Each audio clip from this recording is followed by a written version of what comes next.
I've been working to kind of learn different strategies about networking, in particular because I identify as an introvert, and that is not necessarily intuitive for me to network. Also, my graduate experience was done in Europe. I identify as Indian Canadian, and I was born and brought up in the Middle East. So, coming from more of a reserved culture, having to sell myself or things that I've done is not part of who I am naturally. And so, I need to remind myself to sort of turn on that switch per se sometimes, and that it is socially acceptable to network, and kind of create your own brand in that sense. But I've been really lucky through either mentors or sponsors learn the value of how I can network in a manner that feels comfortable to me. So it doesn't have to completely put myself out there. I could do it in kind of small ways, so in small group settings or connect with people one-on-one. I have found actually the pandemic has made it a lot easier for me. Again, not glorifying the pandemic to any degree, but the virtual networking is nice because I can be in a location where I feel comfortable in and have that one-to-one conversation with someone. Still, it would be brief as it is, but it takes away the pressure that sometimes I would erroneously correlate with a networking situation previously. So that's been really helpful.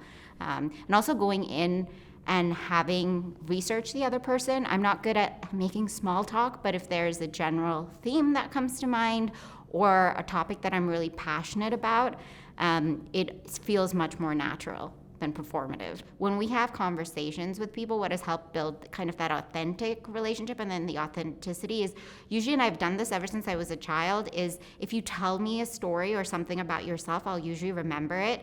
And then as an adult now, when I have access to like read something, whether it be a sports team you're interested in or, you know, a niche hobby or something like that, or an article reminds me of you, I will usually send that to someone to be like, hey, you know, still, I thought this might have been of interest. And I think that has helped realize where, again, I'm not there for that specific purpose, but I'm in it for the long haul, whatever that might be.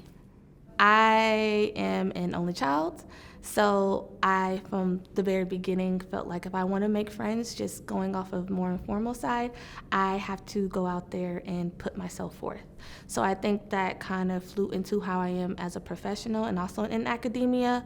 While I network, every place I go, I make sure I give a card. I make sure you know I have a LinkedIn. I make sure I get your information as well, even when it's colleagues, jobs, conferences. I make sure I leave a long-lasting mark. And then also with networking, I make sure that within that same day or a couple of days later, I reach out and send an email again, reminding you that we met and how we met and possibly what we spoke about. I think with that, I'm really great at networking. It feels very comfortable with me to engage with other people. So I would, like I say, first email the people I know I'm going to directly be in contact with, introducing myself. In my email signatures, I also have a picture of myself and a link to my own website. So you don't get the professional side, you also can have a face to the name, and you also can see what I do outside of just research or academia. Besides that, other strategies I would say is attend kind of your department or sector agencies community engagements, like a coffee hour. If they have sometimes like, hey, we have an office lunch together, go to that. You know, it's scary when you go to something brand new by yourself. Definitely, I understand that. But literally the people that are there did the same thing you did, and I had to remind myself that I need to move up and just put myself out there and talk to them. So I take full advantage of existing opportunities, right? Like I participate in workshops, in any events that give the space to not only listen but also to ask questions. So I try to find common interests with the speakers or with people who are, who are part of these workshops opportunities. So I find common interest and I sometimes try to follow up or see ways in which I can continue the conversation with people after the workshop. And in many cases, of course, being selective about those people who with whom I really share common interests, right? And there are, of course, more possibilities for continuing the conversation.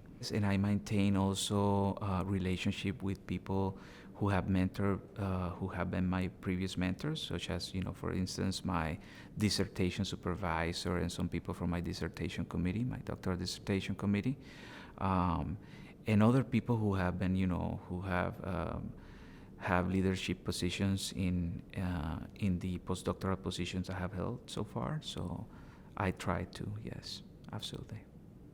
I consider myself well networked. When I think about my other peers in the broader scientific community, I think I have connections, a lot of connections in policy, my main field, but I have a lot in industry and academia, and NPA really connects me to a wealth of resources and network that I've really utilized in the last couple of years. The strategies I've used to expand my network include really not being afraid to just reach out to somebody. I think you'll be surprised when you talk to someone that how willing they are to help you, and even just cold calling somebody or cold emailing, sending a message on LinkedIn and saying, hey, I saw your profile, maybe we have something in common, I'd really love to chat. People more than often are really happy to chat to you and offer you advice. The strategies I use to maintain relationships with others include finding ways to keep them clued in on my life and my different transitions or projects that I'm working on. So a few ways this kind of could play out in real life is sometimes I get connected to someone younger than me that has interests that sometimes fall a little bit outside of what I work on. So I can use my network and my mentors and kind of connect those two. So then I'm reconnecting with someone in my network with someone new. So kind of creating a bigger ecosystem. And that's one easy way to keep us all connected.